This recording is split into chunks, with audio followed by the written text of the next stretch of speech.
I spent $100,000 bringing insane entrepreneurs to Vegas to do heaps of fun activities, and along the way, I asked them questions to help you learn about business.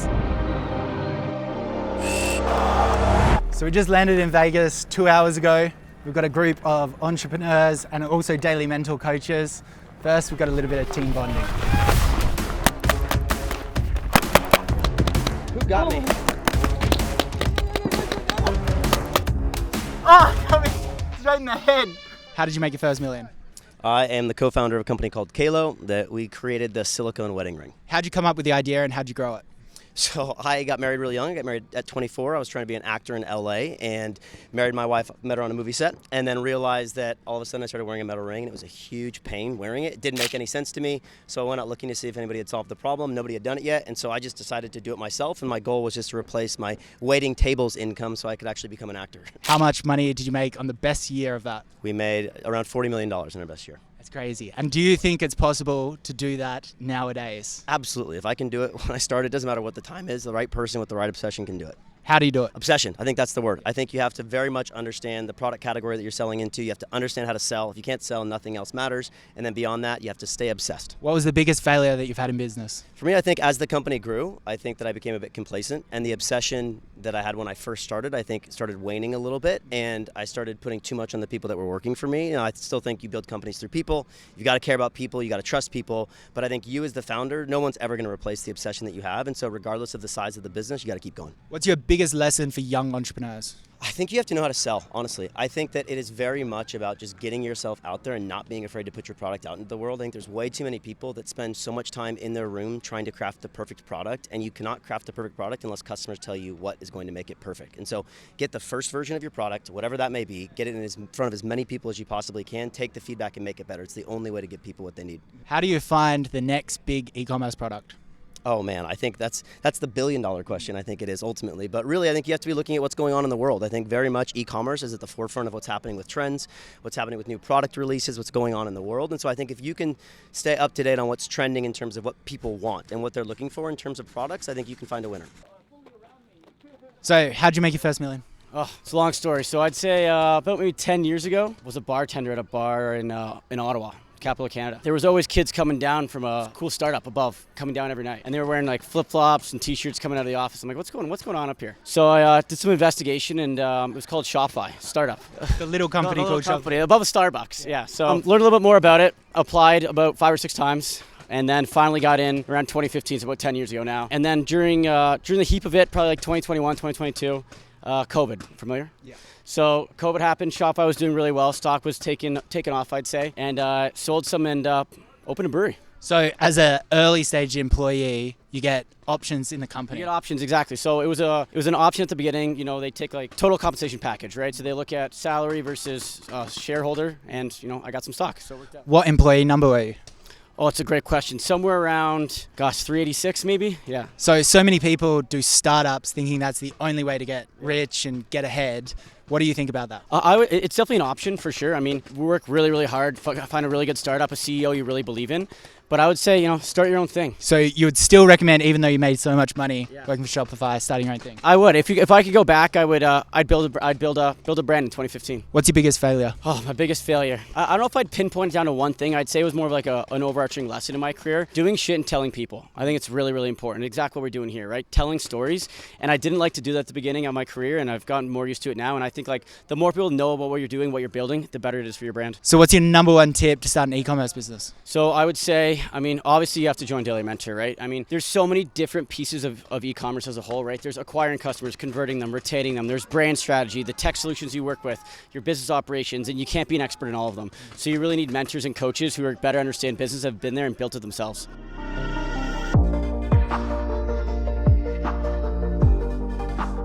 I'm here at UFC 320. There's a ton of people. Let's ask them some questions. What's your name and what do you do? I'm Sheena, and I'm the founder of Tease Tea. We're a functional wellness brand. So how did you make your first million? Oh, I had to get my product in front of as many people as possible, as cost efficiently as possible. So I did a bunch of podcasts. I would go to my local TV show. I did a lot of hard-earned PR, and that's how I made my first million. What was your first product? Tea. So I have a functional wellness tea brand. Why do you think that worked versus everyone else that sells tea? So I focused on that intersection of flavor and function and elevated experience. We actually created the world's first fully biodegradable and refillable tea collection. And it kind of meets that intersection of premium gifting, wellness, lifestyle, and grocery. What was the most you've made in 1 year? Over 2 million. What's your number one tip for someone that wants to start a similar business? Go for something that's very experiential. Packaging matters. The market is so saturated, especially in the tea world, so you really have to stand out. So I would just make sure you focus on that. How do you balance doing something really expensive and experiential while also balancing the business economics? So for me, it started with coming up with that premium MSRP first and then reverse engineering it from there and making sure that my COGS were at least, so from COGS to MSRP, at least 5x cost of goods sold. So I made sure that everything matched that experience to justify it. How did you come up with the product idea? So I was addicted to coffee and wine, honestly. So I worked in hospitality. I was drinking 7 or 8 cups of coffee just to get through the crazy shifts. And then at night, I would have wine to fall asleep and rinse and repeat. It wreaked complete havoc on my well-being. It amplified my anxiety, digestion, insomnia. So when I discovered the world of tea, I realized however you're feeling, there's a tea for that. For sleep support, energy, digestion, gut support. So I started blending my own teas to really support my own well-being. Tell me the story about how you actually got the first product to sell to the first customer. Oh gosh. Honestly, I just made the product. It wasn't even pretty in the beginning. It wasn't really that interesting, but you know what? Like my packaging and my product itself has probably had more updates than iOS over the years, but I believe in progress over perfection, and I just got it out there, got feedback, and just kept iterating. What's your name and what do you do? Opie, and I'm in e-commerce, production of hats. What's the most amount of money you've made in a year? In a year to date this year, $875K. Tell me about how you created the product and how someone could do something similar. So I have a background as a DJ, and what I like to do is take things that are trending but make them more personal to the user or the person who's going to wear that kind of garment, right? So I just take things that are kind of popular that I see on streetwear, Las Vegas, LA, and I kind of make it personalized so it's a little bit different in terms of the end wearer, I guess, right? How do you know if something is trending or is on its way out? That's a good question. Well, when I was living in LA, it was a little bit easier to kind of spot the trends, and they're usually 2 to 3 years ahead of the rest of the country. But I mean, I think when it comes to personalized stuff, there's always going to be a market for it, so I'm not really sure. I guess when they pop up, they pop up. What's your number one tip for getting your first sale? Ooh, test a lot of things. Honestly, it was just taking a product that I was already winning and then remixing it for a different audience.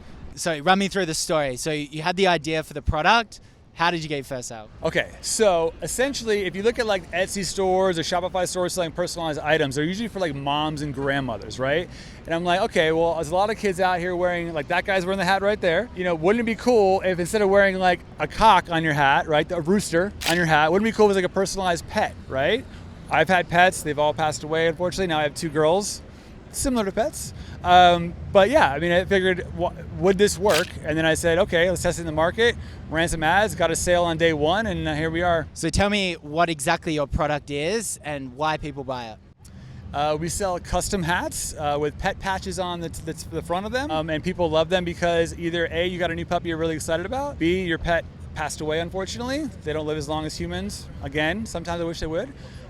Or C, a friend of yours is really going through a rough time because their companion, their ride or die, their best friend passed away, and they want a way to memorialize that animal they lost. What's your biggest failure that you've ever had? Biggest failure, not launching soon enough. Honestly, just getting too tied up with like, I'm gonna follow this guy, then never, put any action behind it. Too much thinking, overthinking, being a perfectionist. 2 favorite quotes. First one is, never take directions from someone who hasn't been where you're going. And then B would be, if your product is perfect by the time you launch, you waited too long. What's your name and what do you do? Pavan Desi, I'm VP of Partnerships with the Daily Mentor. What's your main profession? I'm a sales professional, been doing sales for about 20 years now. Live and die, it's my identity. What's your main sales tip? Main sales tip is be yourself, be authentic. Because when you try to be like someone else, it's not gonna ever come out right. So that's my main tip. What's the most amount that someone could expect to earn from doing sales in the first year 5th year and 10th year? I've trained people that can do sales and they're making $20,000 a month. Dude, like the sky's the limit, man. You could make $1 million a month if you really wanted to, right? It just depends how hard you grind and how bad you want it. What's the main difference between the people that succeed in sales versus fail in sales? It's got to be your identity. You got to be obsessed, man. If you're not obsessed with it, it's just a regular 9 to 5. How do you learn sales? Learn from someone else, someone that's better than you. How do you do that? How do you find someone? Find a mentor. Look online, network. Talk to as many people as possible, and eventually you're going to find the right one. You'll grow from there. If someone wanted to get into sales, how would they do it? Start off knocking doors. You could do door-to-door sales. You could become an appointment setter. Start off and be humble. Learn from other people and understand that there's always going to be opportunity. So even if you start from the bottom, as long as you continue to learn and craft, you will grow. How do you deal with the fear of rejection? Just talk to as many people as possible. I've been in industries where I talk to 100 people in a day, and if I got one sale, that's a W. That's part of life. Can't be scared of rejection. Again, even a 1 out of 100 in one day, that's a win. Love it. That was good. So we're here at UFC 320. We've got all the Daily Mentor coaches, so it's going to be a bonding night. I have no idea who's fighting, what even is happening, but we'll still enjoy it. I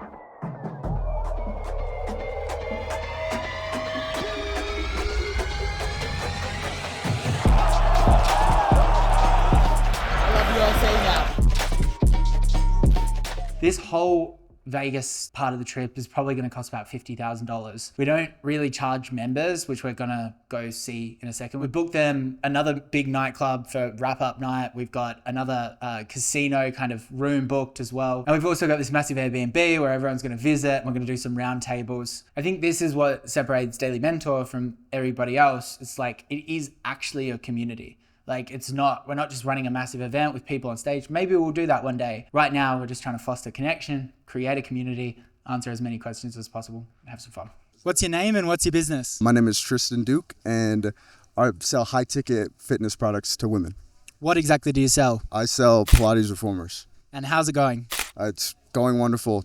We just hit our record month of just shy of 300K this month, and it's our 4th month running the product. 5 months ago, what were you doing before this? 5 months ago, I was sitting in a college class running an SMMA agency, right? And then got into e-commerce, dropped out of college instantly once I figured out like what you could do with e-commerce. I moved to Dubai and then joined Daily Mentor. That's amazing. So now you're running a business that's doing $300,000, $400,000 a month. What does that feel like? What does that look like? Honestly, what it looks like is freedom that I've never felt before.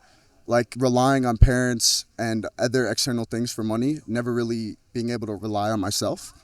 And I can go anywhere I want in the world. I just moved to Dubai. Now work on the skill sets and what it takes to get to the next level. So building myself as a person as well. How can a young kid do something similar that you've just done? If you have self-belief and a high risk tolerance, go all in on your passion. Like that's all I would do, and buy knowledge. I can be talking to a mentor and they could tell me something that took them hundreds of $millions and years of work to get to that answer. Now I learned it in 1 second. What knowledge can I attain that sets me apart and then gets me further? So for me, high risk tolerance, and I'll just pay for knowledge. Yeah, at the drop of a dime. That's awesome. I love it, bro. Let's do it, brother. I love it. So who are you and what do you do? I'm the sourcing guy and I help people source products. What does that mean and how do you make money from it? So I run the product sourcing agency. What that means is businesses buy products from somewhere. I like it when they buy it from me. So how does that work? How could someone else get into that?